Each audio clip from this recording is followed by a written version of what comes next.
Hey everybody, it's GauntletX, and welcome back to another Final Fantasy Play Booster Arena Direct Run. This is our chance to win some physical Final Fantasy cards by playing Digital Magic on Arena. It's going to be best of one sealed, fingers crossed. We can open some great stuff because it's a super high variance event. We are out after only 2 losses, and we need to get at least 6 wins, again, in best of one sealed. So all it takes is a couple games of mana issues or a couple games of great decks from your opponents or a couple games of misplays. Hopefully we can avoid that to the best of our ability, but we got to cross our fingers, hope to get pretty lucky here and play pretty well and open pretty well. We'll see how it all goes for us. So we hop back in there, bust open some packs, see what we get to play with today. All right, Mono Black Arden, the deck. It's almost impossible in sealed to open up enough spells in one color to play a monocolored deck, so Zodiark likely not going to make the cuts. But we have Y'shtola, Golbez, Xenos, Ninja's Blades, and Arden and Memories Returning all within blue and black. So if our commons and uncommons are decent to pair with those, that could be a really easy direction to go here. This is a significantly stronger sealed pool in terms of raw card quality than our last one, so I'm very into this so far. We even have a Midgar, which is nice to just run over a swamp, so you mana flood a little less. Although this one's one of the most narrow adventures. Sometimes you draw this when you're flooded out, and it's not even like a good adventure to cast in the first place. So, not the most exciting one, but again, because it just replaces the swamp, it's pretty easy to run. Our most exciting rare is certainly Arden. This thing can flip games out of nowhere. Games you had absolutely no business winning. If you just resolve an Arden, all of a sudden you can't lose sometimes. Card is filthy busted. Xenos can do similar things, but Xenos is a lot more narrow. Your opponent needs to have a wide board state of 2 or less toughness creatures for Xenos to do that thing where he hits the board and then kind of instantly flips the game in your favor. Whereas Arden is like whatever's happening in the game, if you made it to 8 mana and you get the Arden on the board, you're probably winning from there. So Arden's ridiculous. Memories Returning is great card draw. These are just really, really nice blue and black rares. The Y'shtola has at least one Enter the Battlefield synergy card to play around with Xenos here if we draw those two together. But if we have any like Heck Dies and stuff with good Enters effects at common, we'll be on the lookout for those because that's what Y'shtola does, just constantly re-ups your Enter the Battlefield effects. So what do we have here? We'll take a look at our colorless and multicolored here for some fixing and then anything that pushes us in a specific direction. We have no Blitzball, but we do have 2 world map if we want to try splashing into a third color. That's reasonable to keep in mind. Nothing else in colorless we really need to keep track of. I don't think any of these cards would really make the cut. Monk's Fist sometimes. There's some good synergy cards that'll work with it. Cards that care about equipment, artifacts, stuff like that. Maybe with like Golbez, but probably not a Monk's Fist deck here. For Signpost Uncommons that push us any direction, 1 green-blue card with Ignis. If our green's really good, I could see going green-blue and splashing black or something like that. Because Ignis also ramps up, helps you fix a little bit, digging 6 cards deep for whatever land is there.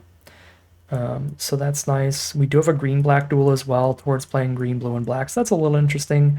Garnet's pretty narrow, though, for a dedicated green-white Saga deck. Zidane for a dedicated Boros aggro deck. And then what's really lucky here, if our blue and our black are good, 2 different blue-black Signpost Uncommons, Ultimecia and Lockcall, both are very, very playable. Absolutely make the cut if we play blue-black, plus we opened a blue-black duel. Beautiful stuff there. Got a Tidus Blitzball Star here. Not as exciting as any of the other cards we talked about here. Triple blue-black card. Really, really do want to play blue-black if at all possible. Check out all of our colors, though. Make sure we do our due diligence, which means we start with white here. Wall of Omen's a solid card draw. The Galacats are decent. That Vigilance there. 1 piece of removal. 1 good top-end spell. White is pretty average here. Not bad, but not good. Blue.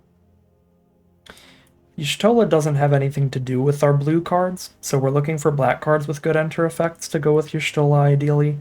But what we do have in this color, great card draw with Memories Returning, some interaction, 2 stuck in Summoner's Sanctum and Ice Magic, and some great card draw to do digging for our great rares with a Dreams of Laguna here that we can also flash back. Blue, also very average. I think a little better than the white because the Memories Returning is really good, and if we have good enter effects to pair with Y'shtola, then she could also be good. But as it stands with no enter effects, she's very mediocre. So if we don't run her at all, then our blue is good. I would say slightly above average, better than our white for sure.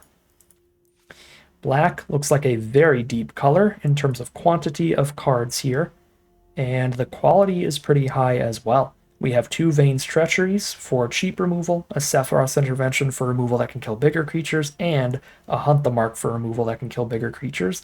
That is fantastic. Not only that, we have the potential board wipe of Xenos, we have the Gaius being able to kill something when it enters, we have the Ninja's Blades being really threatening, drawing and discarding cards as well, setting up our draws. Black looks absolutely excellent. I would be incredibly surprised to see any other color that looks better than this in the sealed pool. So black, I would say, looks excellent here. So we have one average color, a good color, and an excellent color so far. As for red, honestly, red might be a little better than our blue. This also looks at least good. Okay, there are a good chunk of cards I'm not that excited about or that interested in. Some cards that really care about equipment when we have basically none, like Item Shopkeep and Raban. We've got a Suplex and a Thunder Magic and a Call to Mount Chocobo being really good. Queen Brawn, if you can keep the board clear, is quite good as well. The Lindblum to replace a Mountain is valuable. Red is still, I think, good here. I mean, obviously, like, none of these are unplayable cards. We put some of them back in as filler to be able to play this color. But I think red also hits that not quite the blue quantity, or not quite the blue quality, because it doesn't have a rare of its own. I guess Lindblum technically counts, but definitely not a Memories Returning power level rare. But red looks playable here. I would say red's good. I'd rate it above the white as well. And then green. Torgal's great fixing. Gardener and Town Greener for some ramp. This isn't technically ramp, but it assures that you hit your land drops. Tiny bit of interaction. 1 Chocobo Kick, 1 Airship Crash, and a Diamond Weapon and a T-Rex to ramp into. Green, once again, good. Probably a tiny bit above average. Maybe just average due to the quantity of cards here. But certainly nowhere near the black. Black's the best color, and because of where our multicolor cards line up, this looks like a really easy blue-black deck. The power level of our blue is pretty comparable to our red and our green, our 3 next best colors. So with 3 signpost blue-black cards that are all pretty good, especially Locke and Ultimecia, we can just go blue-black here and have a real easy time building this deck. So let's do it. All right, so we will start off right off the bat with every blue and black card in here and whittle things down from there. The Stolen Uniform, I have read this card like once and then was like, this is completely unplayable. So couldn't tell you what it does, but it is not making the cut. Limit Break is only particularly good if you have a bunch of enter effects, and we don't have any, so I'm not that into the Limit Break here. We'll cut that. The rest of our 2-mana non-creatures are really good, though. Card draw between Dreams of Lagoon and Revelation, great interaction with Ice Magic, double Vane's Treachery. Stuck in Summoner's Sanctums are reasonably playable when you don't have, like, Cornered by Black Mages where your opponent sacrifices one of their creatures, because that's like the big nombo, and we don't have any Cornered by Black Mages, so we can run those just to up our interaction count. Retrieve the Esper, Memories Returning, Sephiroth's Intervention, all pretty good cards as well. The weakest of these is the Retrieve the Esper. It's kind of like another creature of which I have a lot. We're at 43 cards right now, though, so we only need to cut 3 more cards, so just cut 3 of the creatures. Tonberry is a card that does play really well on attacks, doesn't do anything on blocks, though. And we don't have a lot of cheap creatures, so in the early game we really just need to be playing the defensive, which Tonberry cannot do at all. So I'm going to probably cut Tonberry here, but the Sentinel and the Golbez are reasonable, just 2 mana, 1 force to hold down the fort. At 3 mana, Merchant's fine filler, Ahriman's good with that Death Touch, Ninja's Blades and Lock Coal are great. Card selection. The Furayo's pretty narrow, pretty weak here, especially without a lot of cheap creatures to be attacking in and trying to finish something off with that enter effect. We have Namazu Trader and Gaius here at 4 mana. Those are both pretty good. Zodiark is unplayable. 5 black is too difficult, even with some treasure production. And even being relatively deep on black, we are not going to go all in on that. And then, I don't think there's anything else that we could cut. Y'shtola is a potential cut because she basically just gives 2 of your creatures vigilance because she's going to flicker 1 and then return it, and then give you another end step, flicker another and return it. So, unless you have valuable enter effects, that's just untapping your creatures. And we have 3 enter effects total? 1 Ultimecia to Surveil 2 again, 1 Xenos, which if we've resolved a Xenos and Y'shtola, I mean, kind of already winning, and 1 Gaius. I guess there's 4. The trader can get more treasures as well. Y'shtola's close to a cut, but she's definitely better than Zodiark. Probably still better than Forayer and Tonberry as well. Yeah, we'll keep the Y'shtola in here. But she's on watch. She's on watch. I'd probably cut Retrieve the Esper before her also. One thing we do want to do here, we don't just want to lock it in, just all done, we're blue-black. If we have good fixing towards the red, that was our best color with just cheap interaction, if we want to splash in some more removal spells. That said, I'm not sure how necessary that really is. We have Sephiroth's Intervention, 2 Stuck in Summoner's Sanctum, 2 Vayne's Treachery, Ice Magic, Gaius, Side Quest, Xenos to an extent. That's a good chunk of interaction without splashing around for it. But we do have 2 treasure producers, right? We have Namazu Trader, and we have Hunt the Mark. So if we have like a couple red lands... Okay, we have no red lands at all. We have a Thunder Magic and a Suplex. Yeah, if I had like a blue-red or a black-red duel, I might put that in a mountain and then throw in the Thunder Magic Suplex. Without any of them, I think we have enough interaction just in the 2 colors to not muddy up the mana base. Because I have to cut blue and black sources to put red sources in here. We don't have any lands that are both blue and red or black and red. So definitely make the mana less consistent if I want more interaction, if I want Thunder Magic, if I want Suplex. We do have 1 Fate of the Suncrest. Is there a white land? No, the only color that lines up is green. So I could put a Chocobo Kick in off a splash. Chocobo Kick could get in off of 1 dual land, 2 treasure tokens, and 1 forest. But that still makes the mana base a tiny bit worse because we play 1 forest. And Chocobo Kick's just a lot worse than just the cheap red removal spells because you need a creature on board for Chocobo Kick. Or even the white removal spell. No, I think we just go raw consistency here. We stick to the 2 colors. Then we don't have to play as many tap lands. We don't have to play any world maps or anything. Still have 7.5 pieces of interaction here. 1, 2, 3, 4, 5, 6. 6 pieces of targeted removal. 1 miniature board wipe. 1 sacrifice spell. 1 bounce spell. That feels like more than the average sealed deck for sure, at least. And probably more than enough. Yeah, this looks very, very reasonable. I'm excited about this deck, so we'll call it a deck here, hop into the gameplay, see how far this one can take us.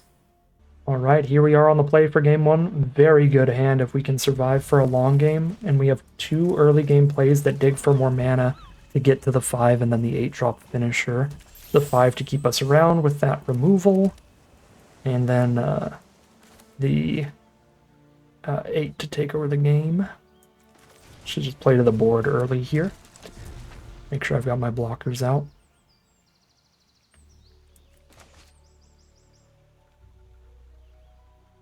And then if we top deck into any artifacts, like if we hit our 3-mana Ninja's Blades, now I get to surveil there. That's a hard one. Revelation's the most guaranteed way that I have to hit another land here. So while sure it does flashback, it flashbacks for so much mana that Don't really count that. I think I'm supposed to ditch Merchant, honestly, and use the Rev to get lands. Okay, there's a Midgar for a land for us. Likely the land for this turn. Another land here, but there's also Ninja's Blades and Treachery that are both really good.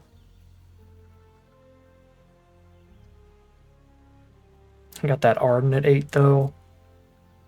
Can I ever afford to choose not a land as my draw? I think I can. I think I can. I'm going to take Ninja's Blades. And then I can go untapped land next turn. Ninja's Blade Surveil 1 tap land. And if I draw another land, what I can do is play that land instead, and then I can like Midgar second a 1/1 or a Ninja's Blades, maybe. Probably not. But I get my Golbez Surveil here.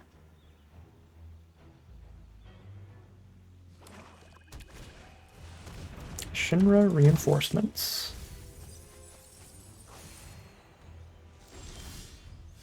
Okay. We are playing a Midgar tapped then, and let's Surveil for land. You're not a land. Oh, you're a good card, but you're not a land.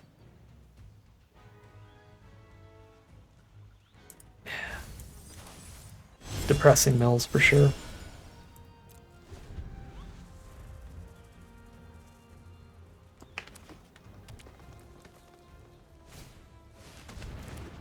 Jill is incredible against Ninja's Blades.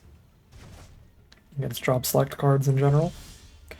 I mean, Jill is incredible in general. There's that too. Alright, we missed land 5. Let's Surveil again. There it is. Just in the wrong order.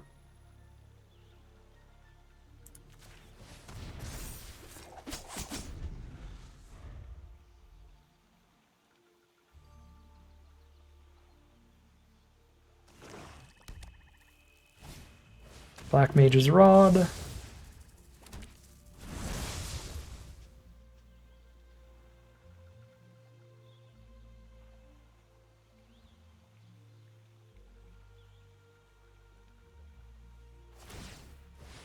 Equipped to Shinra Reinforcements. That is a surprisingly smart play here around exactly Xenos. Because now I can attack with Scorpion Sentinel. They want to block it because I have the Ninja's Blades. Their only creature that can block it without dying is Shinra Reinforcements, which will deal 3 damage to my Sentinel, which will make Xenos kill the Sentinel. I think it's still worth it to wipe their whole board to say goodbye to the Sentinel.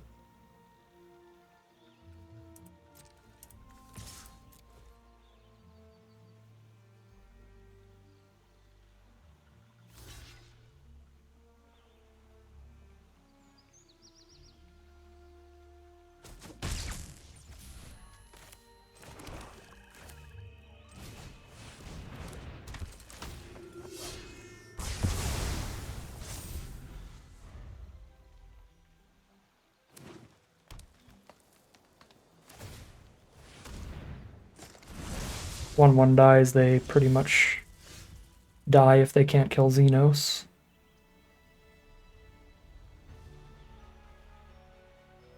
Kind of want to just play Ultimecia, honestly.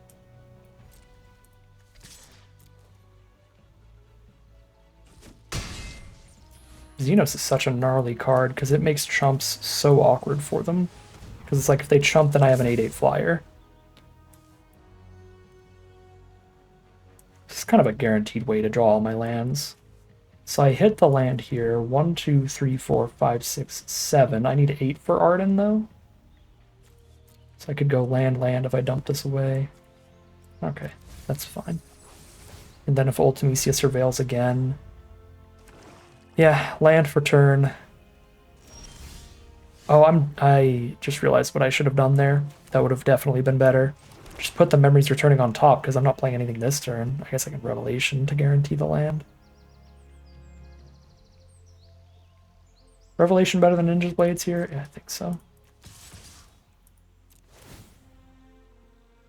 Okay, there's the land guaranteed. I guess now I don't need Revelation anymore. Yeah, I should have drawn that instead of Swamp that turn, and then by casting Memories Returning, I would have had the 2 lands in hand for the plays for that turn.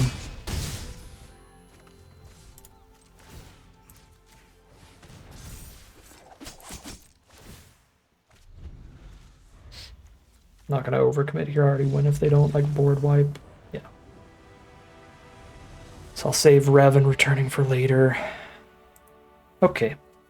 That was just us drawing really, really good cards. There were a couple not ideal lines throughout that curve there, but our draws were so strong it didn't matter, so it's definitely good to realize some of those things in a game where we're just handily winning anyway, so we can keep that in mind in the future.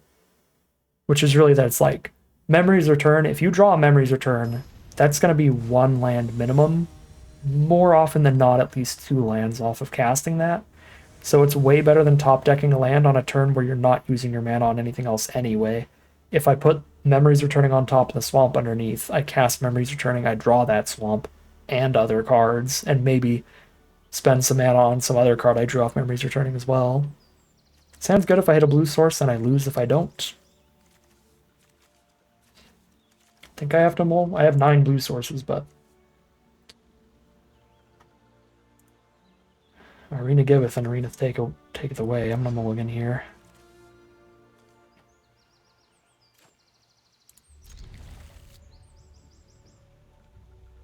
Arden is such a bold goal to have here. We win if we hit 8. Have 1 treasure towards it.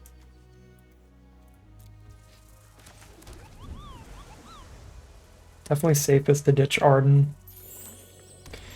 But I think Arden is one of the few cards at 8 mana that is so absurdly powerful that I genuinely think it's okay to keep it over like a 5-drop in an opener. Y'shtola Namazu Trader to get there.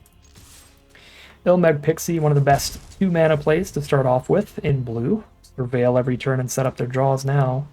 Blue, black, and white here on turn 3 from our opponent. Very good mana over there. They surveil, keep the card on top. Definitely want to draw some of our removal here. Jill again. Some card quality flying around today.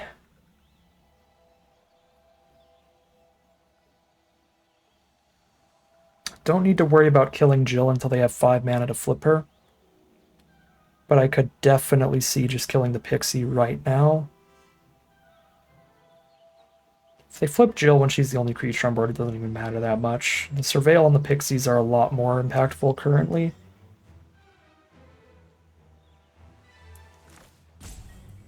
Yeah, I'm gonna stop all of this damage. If I double spell here, they deal 0 to me next turn if they don't kill this Sentinel or bounce it again.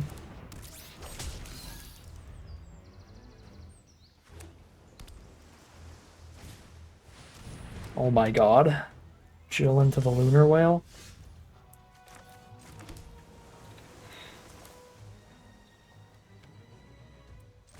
Yeah, that's terrible. Lunar Whale can draw up to like 4 cards in 1 turn if you're really lucky.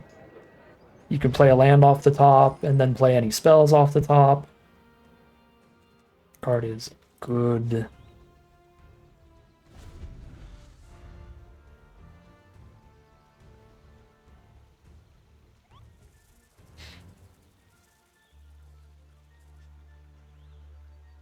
They also get to look at the top so they know whether or not it's worth crewing and attacking. And because it's a vehicle, it's also really hard to kill. You have to have instant speed interaction. Okay, so it's a land on top here. Even if it's a land on top, one thing that's really worth noting is that if you play the land off the top, you can still play the cards underneath it. Oh, it was like a 6-drop or higher, I guess. But there's the Veins Treachery for the Lunar Whale. I have to hold up 2 mana for that, though.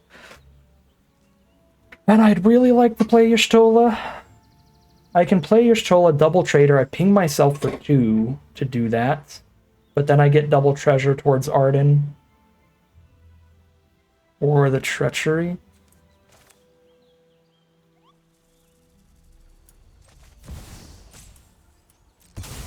But then since I only have 2 treasures, I have to like sack the sentinel to kill the whale here.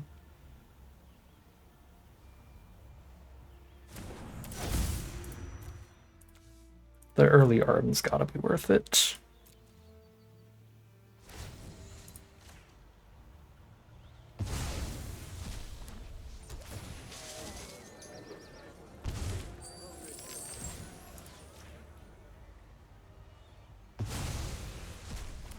Seven out of 8 mana here. We top deck a land, we got Arden. But it may just be better to kill the whale. And wait another turn.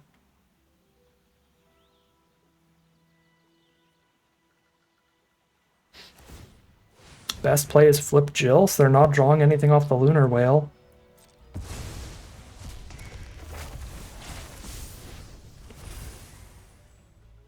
I kind of don't want to crack the treasures then. If they held all their mana up, crewed whale, and went 2 attacks, I would treachery it. But now the best they're doing is playing a land with the whale. I take 4 here, go to 8, but Arden gains 5 if we hit a basic. Need 7 lands for this. This will be land 6 this turn.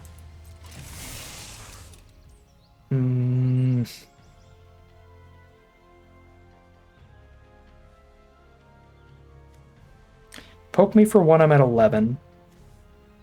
I take 2, go to 9. Shiva can give herself unblockable. Oh, it's gonna be pain either way. Take 4, go to 8. Land Arden, gain 5, I'm at 13.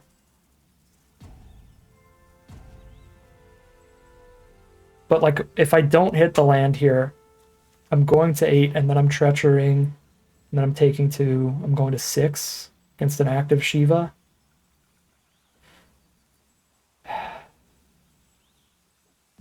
Feel like I have to kill this. Because I just have no guarantee I'm top decking the land here.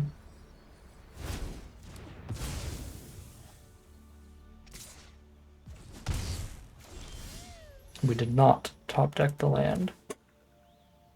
So I'm going to be back at 7 out of 8 mana again. 9 life. Unblockable 4 damage swing this turn from our opponent. Do I sack the merchant to surveil to? Is it that important here? No shot. No shot, because I'm going to need chumpers, and then the drawn discard is valuable later. It's 1 unblockable attack, and then they just get the 2/2. Once they get the 2/2, they can bounce our Arden token, though, and that's rough. Our opponent hit us with the really cheap rares when I'm trying to play the really expensive 6 and 8 mana rares. And the cheap rares put you under so much pressure. I'm not going to sack the merchant.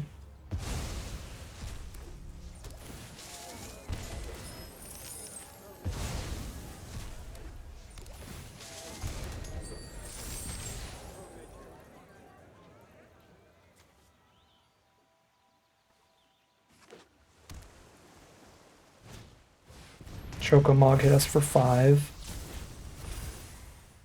No unblockable next turn, but they do bounce somebody. Basic land off the top.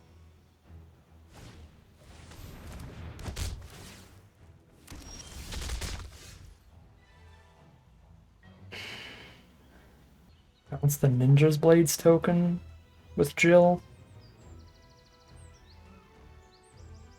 I'm dead to anything hitting me. A single one of these creatures. I'll have 1, 2, 3. They'll have 4 attackers. I will need... I guess the 3/1 won't kill me. Or the 3/3. So I need 3 blockers up. So I do need a fourth creature, because they're going to bounce and kill one of them. I can definitely draw and discard. But I have to play Ninja's Blades over this land.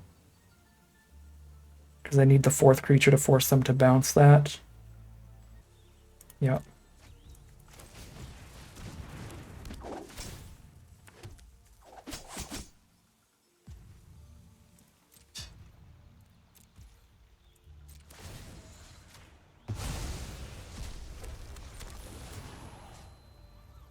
We were hoping to find a non-token creature as the top deck there. That's why we did the loot. Or a removal spell.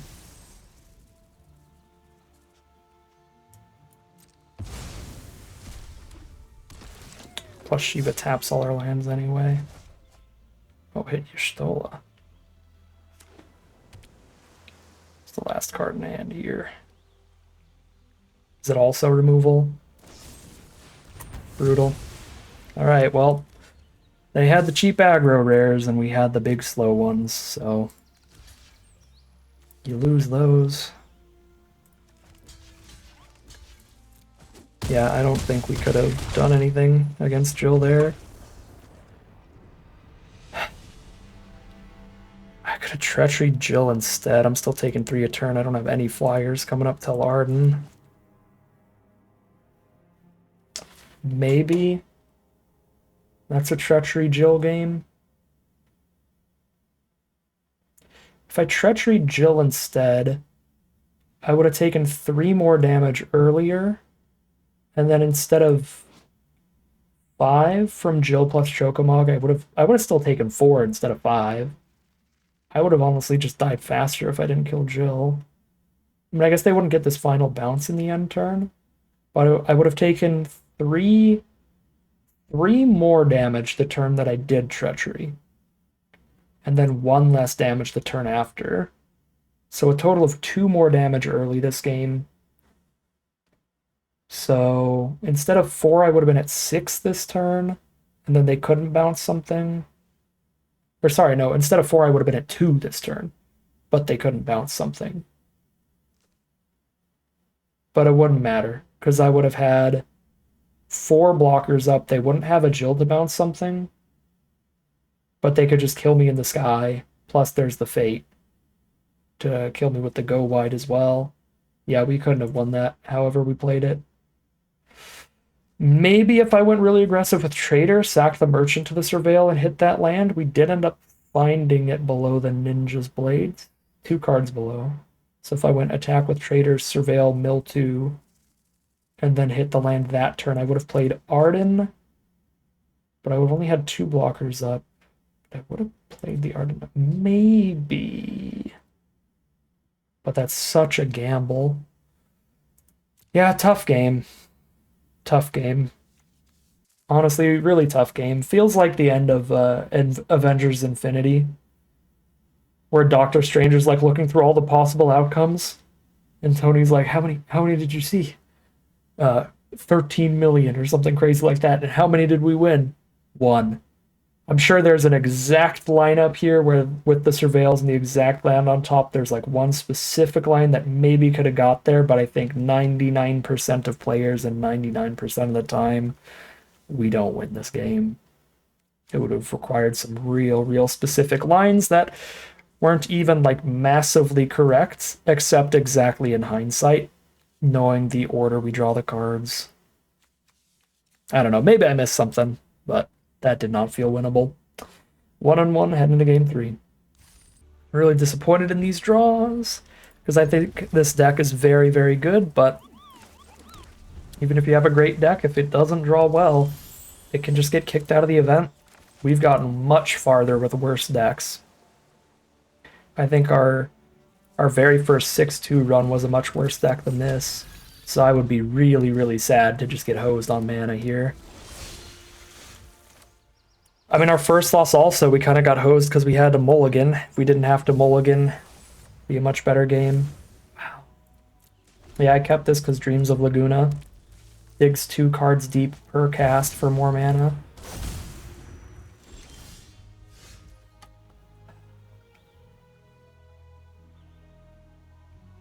This is our turn 4, I think.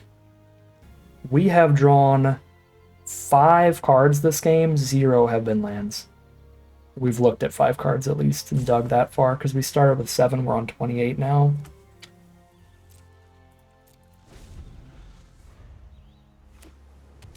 And our opponent casts the most expensive mythic rare in the whole set, VV.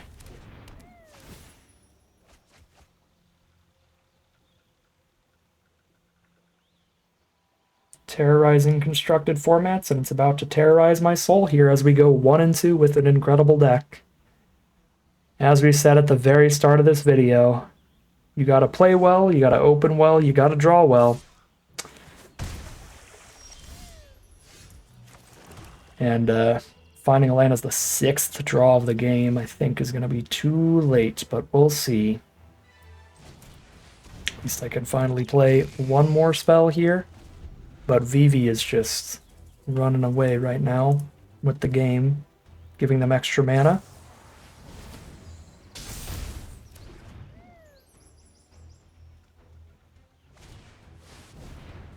Sure.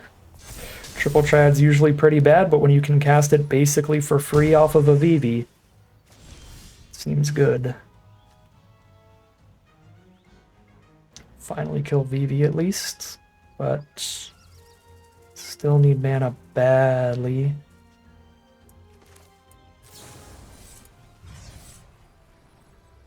Yeah, Triple Triad's the kind of card, it's pretty good when you're ahead, it's just awful when you're behind. So we're just gonna die to a Triple Triad, which is so embarrassing, but we mainly just died to mana screw over anything.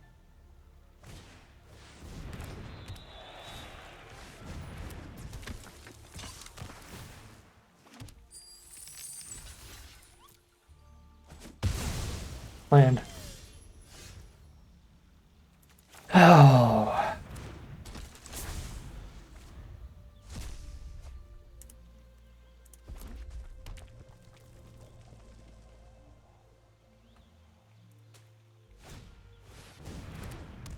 Yeah, might as well.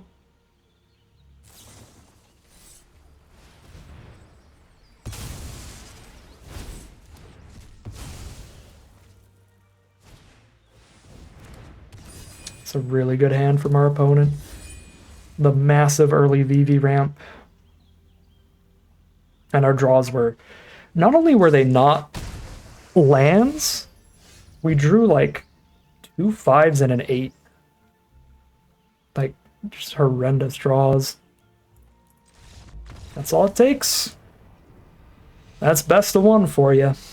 Best of 1 with only 2 losses to go.